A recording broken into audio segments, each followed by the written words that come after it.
सोच के देखो, अगर महाभारत के टाइम पे अगर कर्ण पांडवों के साइड होता तो क्या रिजल्ट कुछ और होता। लेकिन जिंदगी में ना हमेशा चॉइस नहीं होती मेरे हिसाब से, कई बार सर्कमस्टेंसेस भी बहुत ज्यादा मैटर करते हैं। कर्ण एक ऐसा ही वॉरियर था जिसका जन्म ही एक श्राप के रूप में हुआ था। जैसा कि हम सबको पता है कि कुंती माता को एक मंत्र मिला था जिससे वो किसी को भी प्रकट कर सकती थी, लेकिन कुंती माता ने टेस्ट करने के लिए वो मंत्र सूर्यदेव पे ट्राई किया और सूर्यदेव को बुलाने की कोशिश की। तब सूर्यदेव आए और उन्होंने अपने आशीर्वाद से उनको एक बेटा दे दिया जो कि कर्ण था। लेकिन सोसाइटी ने इस बेटे को एक्सेप्ट नहीं किया कि कैसे एक अनमेरिड वोमेन एक बेटे को कैसे जन्म दे सकती है।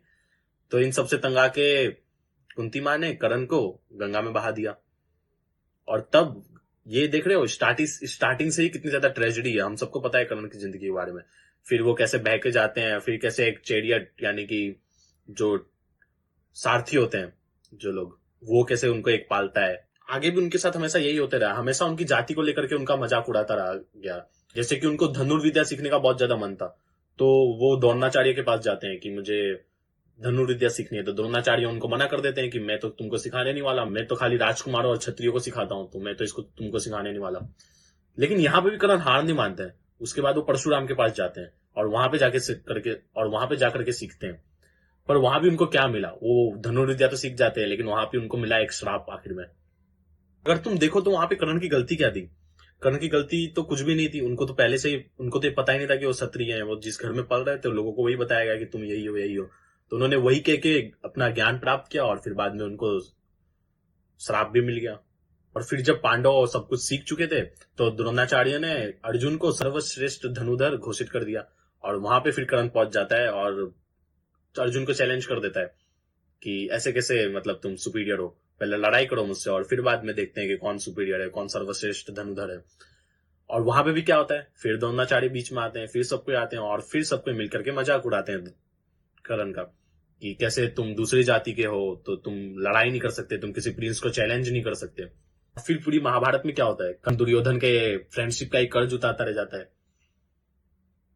चाहे दुर्योधन गलत था लेकिन कर्ण ने कभी भी उसका साथ नहीं छोड़ा।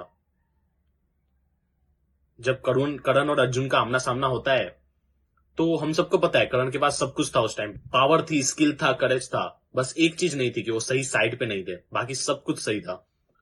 और अंत में हमें भी पता है कि क्या हुआ था, कि कैसे उनकी जो चैरिटी थी वही उनके लिए शराब बन जाती है। उनकी हर चीज उनके लिए, मतलब इतनी ट्रेजिक स्टोरी है ना कर्ण की, उनकी चैरिटी, उनकी ग्रेटनेस, ये सब उनका शराब बन जाता है अंत में। मोरल क्या है कि कर्ण हमेशा से सही थे, बस गलत साइड पे थे। जिंदगी में सिर्फ अच्छा इंसान होना काफी नहीं होता, ये हम सीखते हैं कर्ण से।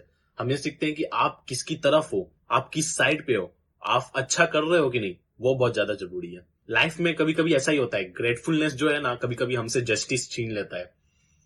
इसलिए ब्लाइंड लॉयल्टी और पर्सनल ईगो, ये सब मुझे लगता है कि बहुत ही घातक चीजें हैं।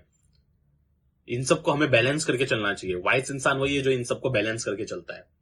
और ये जो कर्ण की कहानी है ना, ये हर उस इंसान के लिए है जिसे कभी सोसाइटी ने नीचा दिखाया हो। याद रखना, कर्ण की कहानी से हम क्या सीखते हैं कि ग्रेटनेस तभी काम आती है जब आप सही साइड पे हो। और कर्ण का कहानी बहुत ही ज्यादा मोटिवेशनल भी है कि कैसे उसने हर चीज अचीव किया।